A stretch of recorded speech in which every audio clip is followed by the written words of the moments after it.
इस सीन में पूरा माहौल टकराव और अहंकार से भरा हुआ है। वेद राजवंशी की एंट्री ने कहानी को और ज्यादा दमदार बना दिया है।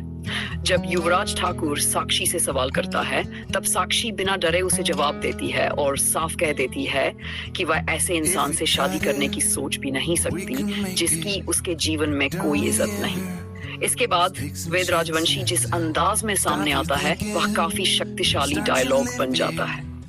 खासकर ये लाइन अथर्ववेद, यजुर्वेद, सामवेद और ऋग्वेद चारों वेदों के बारे में सुना होगा, लेकिन इस कलयुग का वेद है वेद राजवंशी। यही डायलॉग दिखाता है कि वेद अब अन्याय के खिलाफ खड़ा होने वाला है।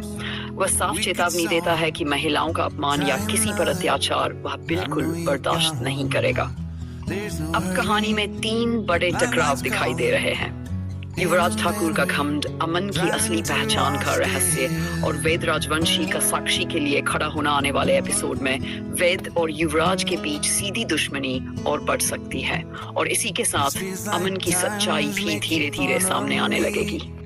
पूरी तरह अबे और उसकी पत्नी के बीच का रिश्ता साफ तौर पर बिखरता दिख रहा है। पत्नी बार बार उसे याद दिला रही है कि उसने उसके लिए अपना घर, अपना परिवार और सब कुछ छोड़ दिया, लेकिन अबे के मन में शक और गुस्सा इतना बढ़ चुका है कि वह उसकी बात सुनने को तैयार ही नहीं है।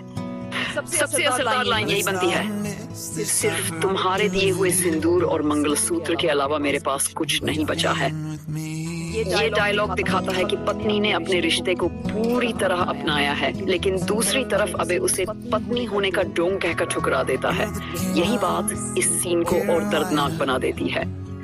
दूसरी तरफ रमेश भाई पटेल और उस रहस्यमयी लड़की का मामला कहानी को और उलझा रहा है। अबे सच जानने के लिए किसी भी हद तक जाने को तैयार है और इसी वजह से उसका गुस्सा लगातार बढ़ता जा रहा है। अब आगे कहानी में शायद अबे और उसकी पत्नी के रिश्ते में बड़ा टूटाव आए, युवराज और रमेश भाई पटेल की दुश्मनी खुलकर सामने आए और उस लड़की की पहचान से पूरी कहानी पलट। कहानी का भावनात्मक पक्ष पूरी तरह उलझ चुकी है। एक तरफ उसका दिल कह रहा है कि सामने वाला इंसान अमन सिंह राजपूत नहीं है और दूसरी तरफ सब लोग उसे यही मानने के लिए मजबूर कर रहे हैं। सबसे बड़ा मोड़ तब आता है जब अंजलि को पता चलता है कि शायद अमन सिंह राजपूत जिंदा है, लेकिन उसकी शक की वजह भी साफ है। चेहरा बदल चुका है, आवाज बदल चुकी है और पहचान भी पूरी तरह अलग लग रही है, इसलिए वह आसानी से भरोसा नहीं कर पा रही। अंजलि का ये कहना बहुत दर्द भरा है, मैं अभी भी विधवा के कपड़ों में हूँ, मैं उस इंसान को अपना नहीं पा रही हूँ। इससे पता चलता है कि उसने मन से अभी तक अपने पति की मौत को ही सच माना हुआ है। अब अचानक किसी नए चेहरे वाले इंसान को अपना पति मान लेना उसके लिए आसान नहीं है। और सबसे दमदार मोमेंट तब आता है जब अंजलि कहती है उन्हें अग्नि परीक्षा देनी होगी, यानी अब कहानी में अमन को अपनी असली पहचान साबित करनी पड़ेगी। आगे शायद अमन के अतीत के सबूत सामने आएंगे, उसकी सर्जरी और एक्सीडेंट का सच खुलेगा और अंजलि खुद फैसला करेगी कि वह अमन अपने ही चेहरे को देखकर टूट चुका है। जब वह परिवार की तस्वीर में सबको पहचान लेता है लेकिन खुद को नहीं पहचान पाता, तब उसकी सबसे बड़ी पीड़ा सामने आती है। उसका ये सवाल, मुझे क्यों बचाया गया, बहुत गहरा दर्द दिखाता है, क्योंकि उसके लिए सिर्फ जिंदा रहना काफी नहीं है, वह अपनी असली पहचान वापस चाहता है। उसे लग रहा है कि उसका चेहरा, उसकी जिंदगी और शायद उसका अस्तित्व भी बदल चुका है। दूसरी तरफ गिनी का फोन कहानी में एक नया भावनात्मक मोड़ लाता है।